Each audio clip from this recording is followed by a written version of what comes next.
கலங்கத்தான் செய்கிறது விழிகள். கல்வி கற்பிக்கும் அனைத்து ஆசிரியர்கள் அவசியம் பார்க்க வேண்டிய பதிவு.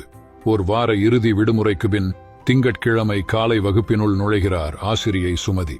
அவருக்கு ஒரு வழக்கம் இருந்தது. அது வகுப்பறைக்குள் நுழைந்ததுமே மாணவர்களை பார்த்து லவ் யூ ஆல் என்று சொல்வதுதான். சொல்வது பொய் என்று அவருக்கே தெரியும். ஆம், அந்த வகுப்பில் உள்ள ஒரேயொரு மாணவனை மட்டும் அவரால் நேசிக்க முடியவில்லை. ஒழுங்காய் உடுத்தாத, எதிலுமே ஒழுங்காய் இல்லாமல் சுட்டிக்காட்டுவதற்கு எந்த ஒரு சிறப்புத் தன்மையும் இல்லாத டெடி என்கிற தியோடர். அவனிடம் மட்டும் ஆசிரியை சுமதி நடந்து கொள்ளும் விதம் வித்தியாசமானது. எந்த ஒரு தவறான விஷயத்திற்கும் அவனையே உதாரணம் காட்டினார். எந்த நல்ல விஷயத்திற்கும் அவனை நிராகரித்தார். அவ்வாண்டிற்கான காலாண்டு பரீட்சை வந்தது. முன்னேற்ற அறிக்கைகள் வகுப்பாசிரியர்களிடமிருந்து தலைமை ஆசிரியரின் கையெழுத்துக்கு அனுப்பப்பட்டன. ரிப்போர்ட்டுகளை பார்வையிட்டு கையொப்பமிட்டுக் கொண்டிருந்த தலைமை ஆசிரியர் ஆசிரியை சுமதிக்கு அழைப்பு விடுத்தார். அவர் வந்ததும் முன்னேற்ற அறிக்கை என்பது ஒரு பிள்ளையின் முன்னேற்றத்தை அறிவிக்க வேண்டும். தன் பிள்ளைக்கும் ஒரு எதிர்காலம் உண்டென்ற நம்பிக்கையை பெற்றோருக்கு தர வேண்டும். நீங்கள் எழுதியிருப்பதை பார்க்கும்போது பெற்றோர் அவன் மீது நம்பிக்கை இழந்து விடுவார்கள் என்று தியோடரின் முன்னேற்ற அறிக்கையை சுட்டிக்காட்டி கூறினார். ஆசிரியை சுமதியோ, என்னால் ஒன்றுமே செய்ய முடியாது. அவனை பற்றி எழுதுவதற்கு என்னிடம் ஒரு நல்ல விஷயம் கூட இல்லை என்றார். தலைமை ஆசிரியர் அலுவலக ஊழியர் ஒருவரிடம் தியோடரின் கடந்த கால முன்னேற்ற அறிக்கைகளை கொண்டு வந்து சுமதியிடம் கொடுக்குமாறு பணித்தார்.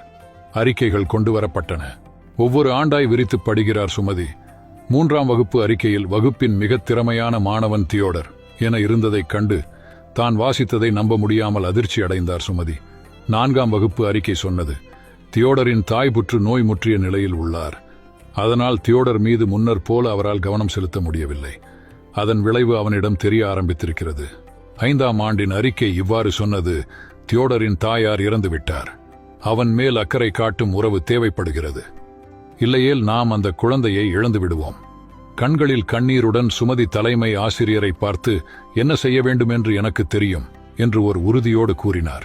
அடுத்த திங்கள் காலை ஆசிரியை சுமதி வகுப்புக்கு சென்று பிள்ளைகளை பார்த்து வழக்கம் போல் லவ் யூ ஆல் என்றார்.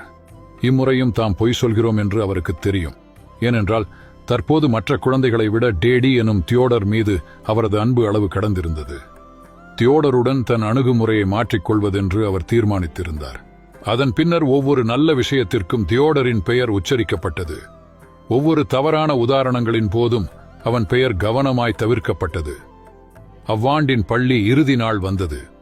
எல்லா மாணவர்களும் தம் ஆசிரியருக்கென பரிசுகள் கொண்டு வந்திருந்தார்கள்.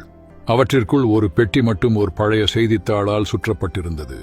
ஆசிரியை சுமதிக்கு அதை பார்த்ததுமே அது டெடியிடமிருந்துதான் வந்திருக்க வேண்டுமென உள்ளுணர்வு சொல்லியது. முதலில் அதையே பிரித்தார். பிரித்ததும் அதனுள் பாதி உபயோகித்த சென்ட் பாட்டில் ஒன்றும் சில கற்கள் கழன்று விழுந்த பிரேஸ்லெட் ஒன்றும் இருந்தது. அந்த பொருள் தியோடருடையது என்று புரிந்து கொண்ட முழு வகுப்பறையுமே சிரித்தது. ஒன்றுமே சொல்லாமல் ஆசிரியை சுமதி அந்த வாசனை திரவியத்தை தன் மீது பூசிக்கொண்டார். அந்த பிரேஸ்லெட்டை எடுத்து தன் கையில் அணிந்து கொண்டார். மெல்லியதாய் ஒரு புன்னகையுடன் தியோடர் சொன்னான், இப்போது உங்களிடம் என் தாயின் வாசம் வருகிறது. இறக்கும் முன் அவர் இறுதியாய் வைத்திருந்த சென்ட் இதுதான். இந்த பிரேஸ்லெட் தான் பெட்டிக்குள் வைக்கும் முன் அவர் உடலில் இருந்து அகற்றப்பட்டது. ஓராண்டு கழிந்தது. ஆசிரியை சுமதி மேசையில் ஓர் கடிதம் கிடந்தது. I have seen few more teachers, but you are the best teacher I have ever seen. With love, Teddy. ஒவ்வொரு ஆண்டு இறுதியிலும் ஒரு கடிதம் கிடைத்தது, அதே வரிகளுடன். I have seen few more teachers, but you are the best teacher I have ever seen.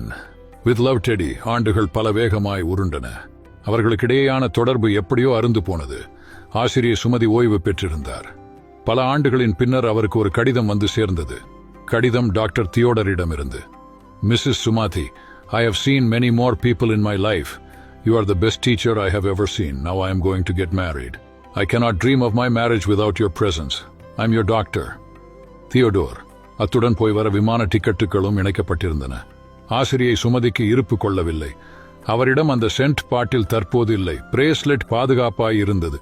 அதை அணிந்து கொண்டு திருமணத்திற்கு புறப்பட்டார். அங்கு சென்று பின் இருக்கை ஒன்றில் அமர முற்பட்ட போது அங்கிருந்த ஊழியர்கள் அவரை எப்படியோ அடையாளம் கண்டுகொண்டு முன் வரிசையில் இருந்த ஆசனம் ஒன்றை நோக்கி அழைத்து சென்றனர். அவருக்கென ஒதுக்கப்பட்டிருந்த ஆசனத்தில் எழுதப்பட்டிருந்தது, மாதர். திருமணம் முடிந்தது. தியோடர் தன் புது மனைவியிடம் ஆசிரியை சுமதியை அறிமுகம் செய்து வைத்தார்.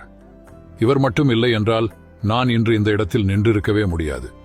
தியோடரின் கண்களில் கண்ணீர்.